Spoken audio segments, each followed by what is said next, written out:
I have known David Richard Santis for over 13 years. I met him when I was down on my luck, and he was truly a guardian angel to my then 8-month-old daughter and myself. I do not honestly know how my daughter and I would have made it without David.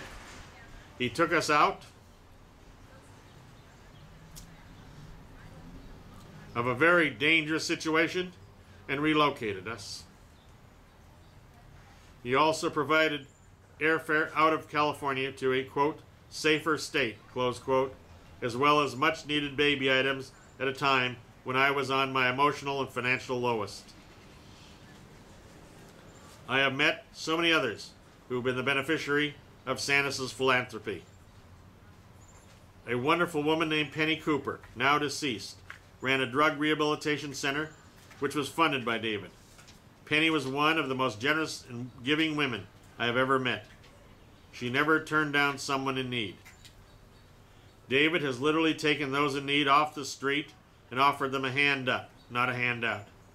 He instills in those he assists a true desire to make a better life for themselves and their children. Santis has a great love for children and has always been his hope to bring equality to those less fortunate.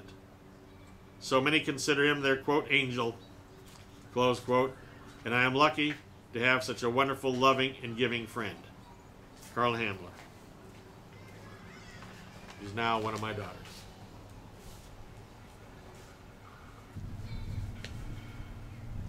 Now I would like to turn to a subject that is very difficult for me to talk about.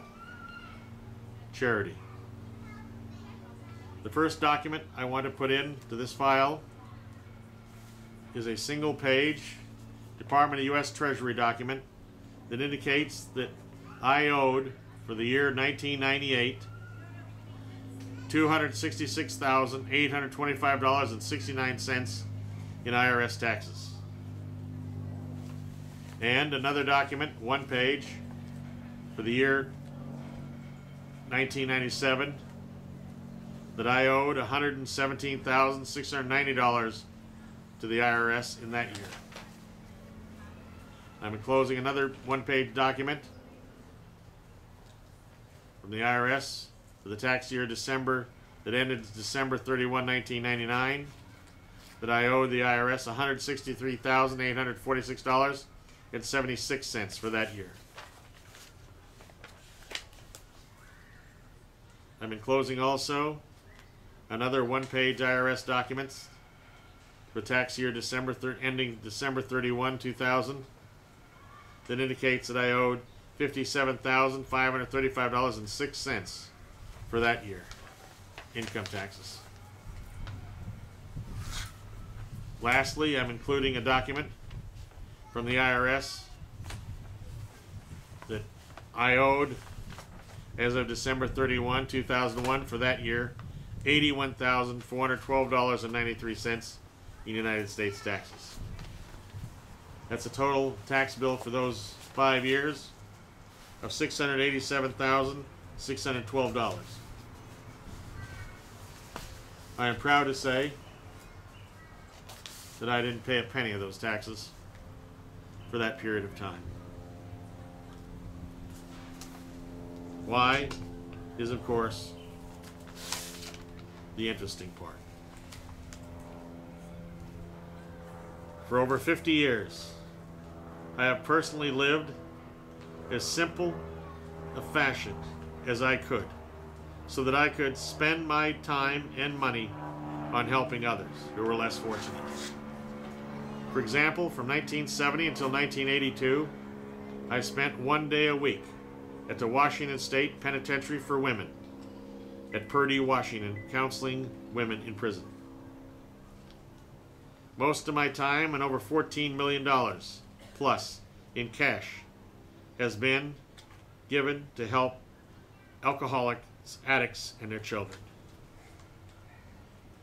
As a construction expert witness, my work has been instrumental in hundreds of millions of dollars given to charities by courts and in settlement of claims. Suffice it to say, I have spent more than 50 years with a bucket, trying to bail out the ocean of despair that I found around me. I have lived a permanent triage as best I could. It has been a life in interesting times. What have I learned? No good deed goes unpunished. A note to my children. I have no regrets for any help I've given you. I have enormous regrets that I could not have helped you more, that I could not have been God. And to Shalon, I would offer this. God might stand up to all the world and say, I wish I were Jesus again.